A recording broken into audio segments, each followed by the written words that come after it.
Jeudi 10 juillet, nous sommes sur le DAX. Alors aujourd'hui, la deuxième annonce de la semaine, nous n'en avions que deux. La plus importante étant celle de mercredi, évidemment, avec la Fed, et ça n'a pas loupé. On va le voir plus clairement en petite unité de temps, car là, nous sommes en weekly, mais c'est hier que nous avons eu le move de la semaine pour moi. Aujourd'hui, par contre, on peut avoir un setup bien tranquille avec le chômage, c'est-à-dire prise de liquidité, et ensuite le prix va seek and destroy tout ce qu'il trouve sur son passage et nous laisser sans doute un beau setup.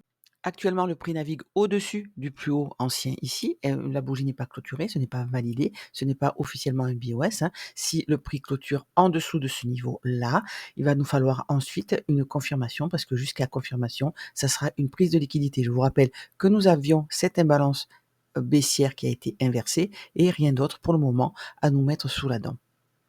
En termes de POI, parce que ce n'est pas tout à fait vrai, on voit qu'on a ici ce breaker qui a bien réagi. On n'avait pas réussi à aller chercher ce déséquilibre, donc on y retournera à un moment donné, mais quand? Ce n'est pas encore d'actualité, il nous faut des confirmations pour l'instant.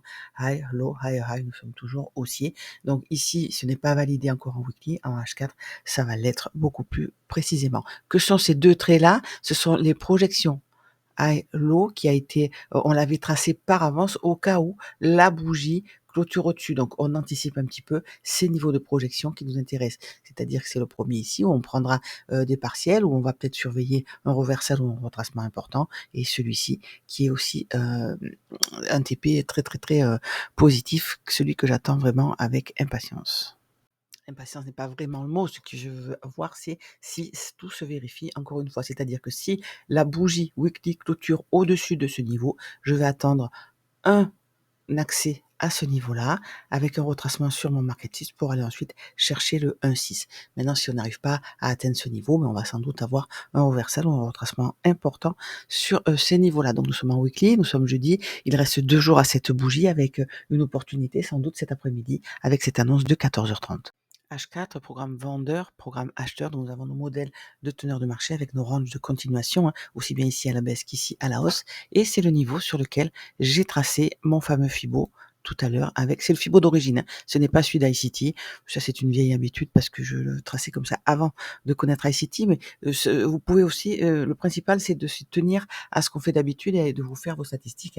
ICT place toujours les 0,5, donc 1, 1,5, 2, 2,5, etc. Donc voici le niveau que nous avons cassé. Comme je vous disais, il est confirmé en H4, puisque nous avons ces bougies qui clôturent au-dessus, ce qui fait de cette bougie-là une bougie de breaker. Et en face, nous avons quoi? Cette imbalance qui m'intéresse fortement. Donc on voit si nous zoomons ici, on n'a pas d'imbalance. La première est celle-là, et elle est en face, vous vous rappelez, de votre breaker. Donc je vais noter cette imbalance, et ça va être un niveau pour moi assez important, où je peux attendre un retracement. Attention, quand j'ai une imbalance ici, couplée à un volume imbalance, je l'inclus dans le traçage de mon imbalance. Voilà, comme ceci, imbalance, volume imbalance ici, donc j'ai inclus les deux dans mon niveau, et regardez, si on rezoome encore une fois, on voit bien que nous sommes en face de ce breaker.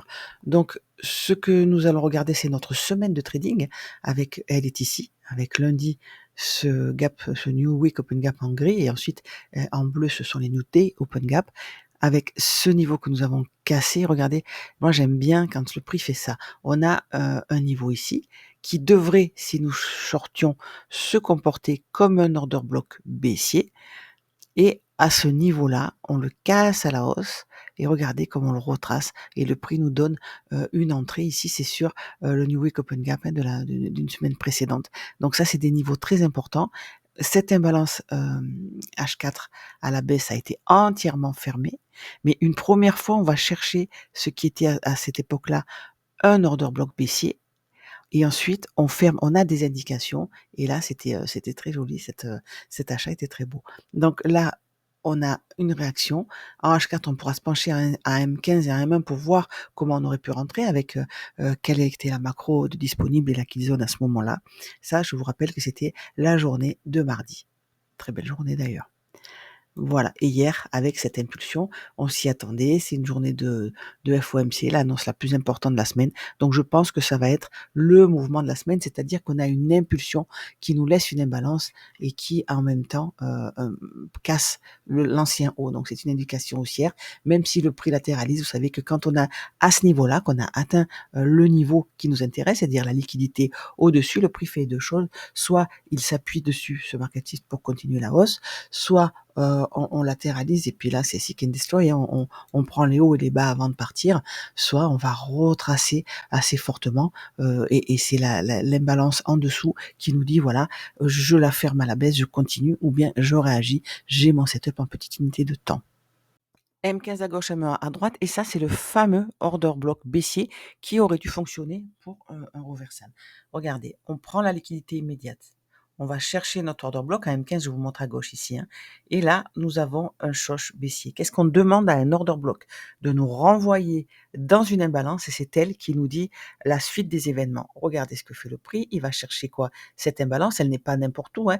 High, low, higher, high, high, low, higher, high. Donc c'est un order block. Cette bougie doit se comporter comme order block. Et quand on a une imbalance haussière à l'intérieur d'un order block, c'est très très fort quand elle fonctionne.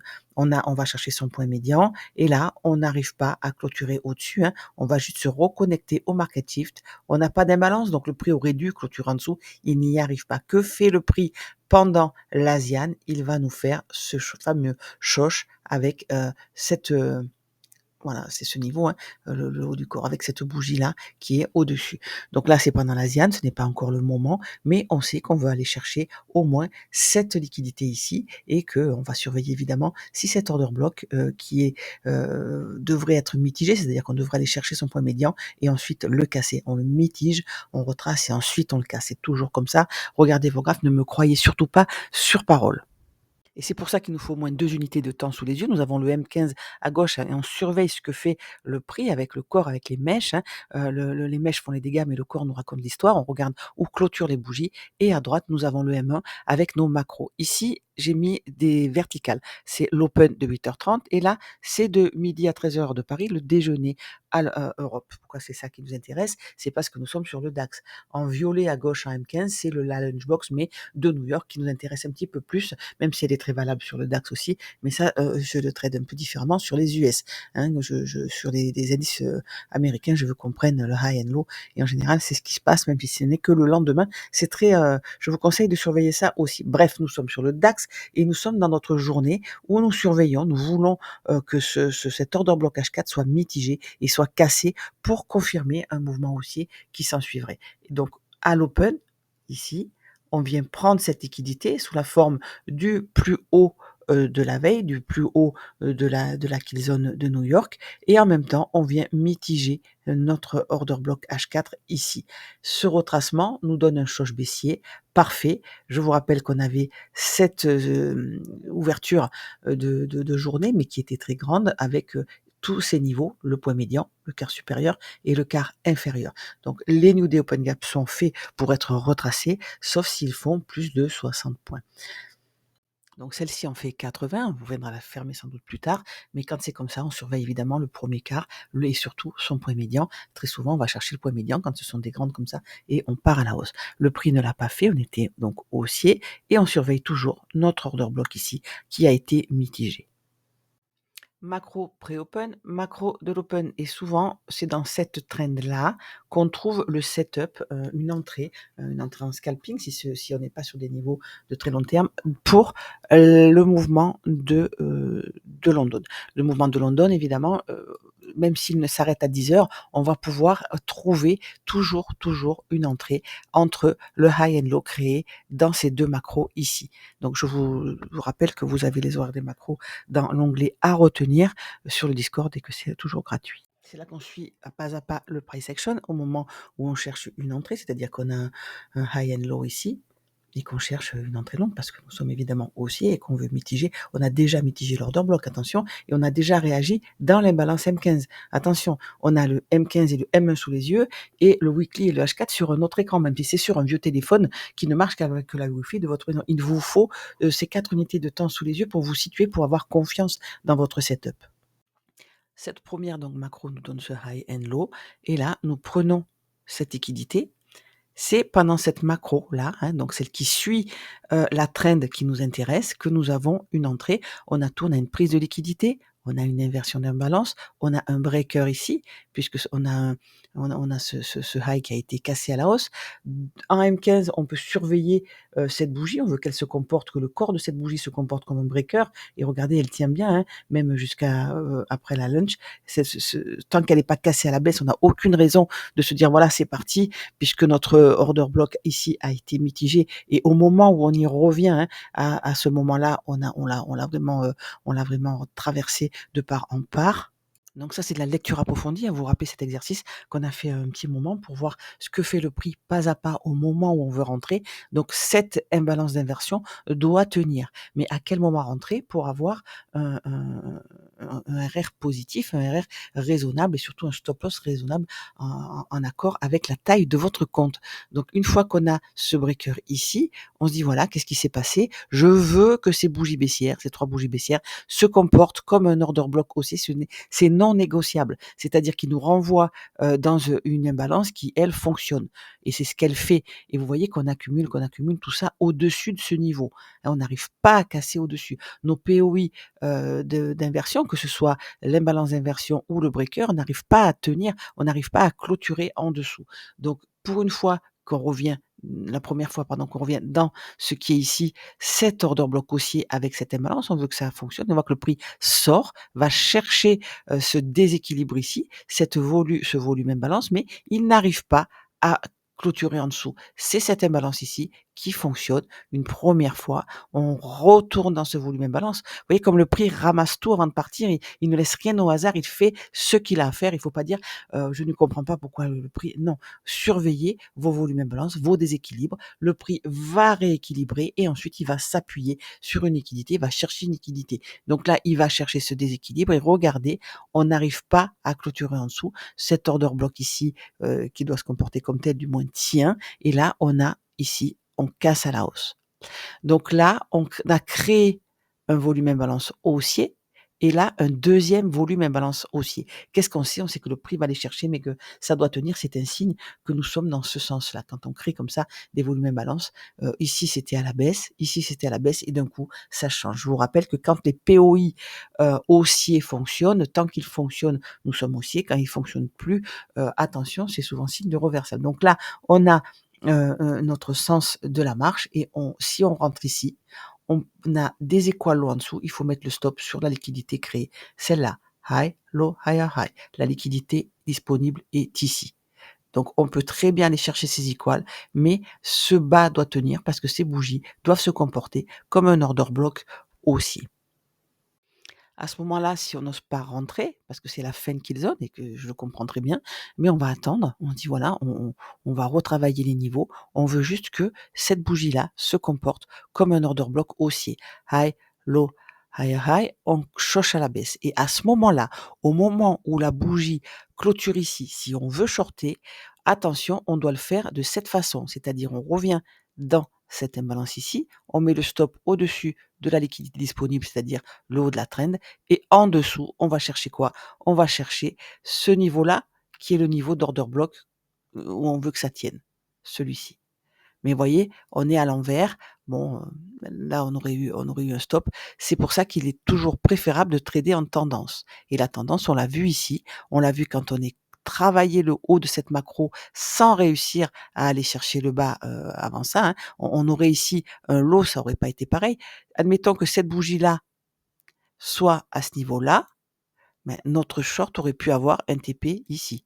Mais ce n'est pas le cas, hein, c'est hypothétique. C'est pour vous expliquer comment fonctionner. On peut très bien prendre les reversals baissiers, mais attention, il faut vraiment avoir une liquidité, un TP sur la liquidité raisonnable. Ici, ça aurait été vraiment un tout petit RR, pas intéressant du tout, avec ce qui s'était passé là le matin. Et c'est là qu'il faut être objectif. Pourquoi? Parce que là, on a vu qu'on avait possibilité de shorter un retracement pour aller chercher ce niveau.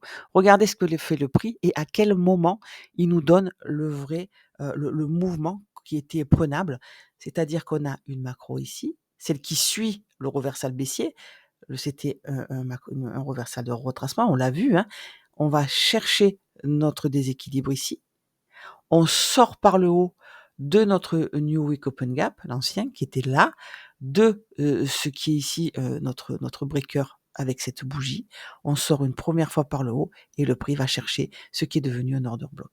Et c'est à ce moment-là qu'on a notre confirmation d'entrée. En plein doute, parce que vous êtes en train de vous dire, je short le retracement, je veux qu'on aille chercher ce niveau-là. C'est là que le vrai niveau, le vrai mouvement, le vrai reversal passe inaperçu. Parce que dans votre tête, vous êtes baissier avec cette liquidité, ces equalos à aller chercher. Et regardez, il recrée pratiquement des equals avant de partir. Hein. 10 heures, reversal baissier, fin kill zone, le prix part. Il part, il nous fait cette jolie montée et il va mitiger notre order block. À ce moment-là, on sait que on a la bonne vision et qu'on va continuer à la hausse. Pré-open ici de New York, nous sommes dans la kill zone d'après-midi de Londres. Attention, je ne l'ai pas noté parce que ça en ferait trop, mais regardez à quelle heure le prix vient faire son reversal. Ici, je vous rappelle que c'est notre breaker. Le prix vient le travailler. Il vient chercher aussi notre volume imbalance, mais à aucun moment, il n'arrive à clôturer en dessous. Kill zone macro de continuation, high low, high high, on laisse une imbalance qui fonctionne à la baisse. Ce n'est pas encore le moment d'acheter, mais on a un premier signe, un premier signe que le prix peut très bien vouloir remonter. Vous voyez, on n'arrive pas à clôturer en dessous tous ces niveaux d'inversion, on reste au-dessus. Et le prix va chercher ce niveau-là, il ne clôture pas en dessous, pardon, et on inverse encore une fois cette imbalance. On arrive à faire ce qui est ici, on veut que cette bougie se comporte comme un breaker, high low, high high, qui nous sort de toutes ces inversions. Donc à ce moment-là, on peut très bien rentrer long ici avec un SL sous cette liquidité ici pour viser dans un premier temps ce niveau-là. Ça, c'est du M. Évidemment, en M15, en H4, en weekly qu'on a sous les yeux, on a nos niveaux au-dessus à aller chercher. Pour ce qui est de notre journée d'aujourd'hui, on a déjà pris l'Asian Low. On l'a vu que on a un niveau de support ici qui est très très intéressant, qu'on peut très bien y retourner avec le plus haut de la semaine dernière qui peut servir aussi de support résistance. On peut aller le chercher, avoir une mèche qui va chercher notre imbalance, mais il peut très bien aussi, si la force est haussière, si les grandes mains en ont décidé ainsi, partir sans aller le chercher. Mais j'ai quand même évidemment, c'est ce niveau-là hein, que j'attendrai pour envisager un long à long terme, façon de parler. Donc on a pris cette liquidité sous la forme de l'Asian Low, on a créé une liquidité ici. Maintenant, on va voir si entre l'Asie et Londres, le prix retrace. J'ai noté cette imbalance haussière M15 ici et pour aller chercher dans un premier temps au-dessus la fermeture de ce gap d'ouverture de début de journée et pourquoi pas le plus haut d'hier.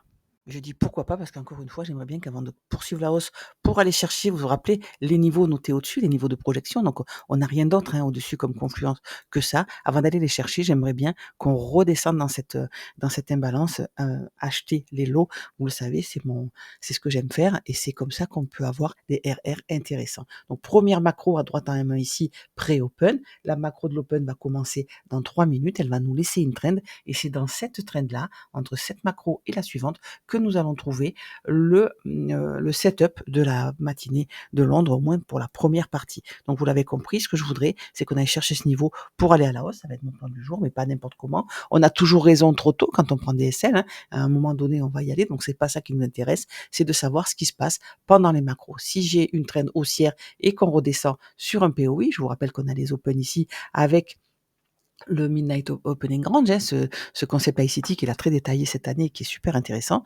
Donc on a high, low, on a clôturé au-dessus. Donc oui, on peut très bien poursuivre la hausse et ça va être ce que je voudrais qu'on fasse.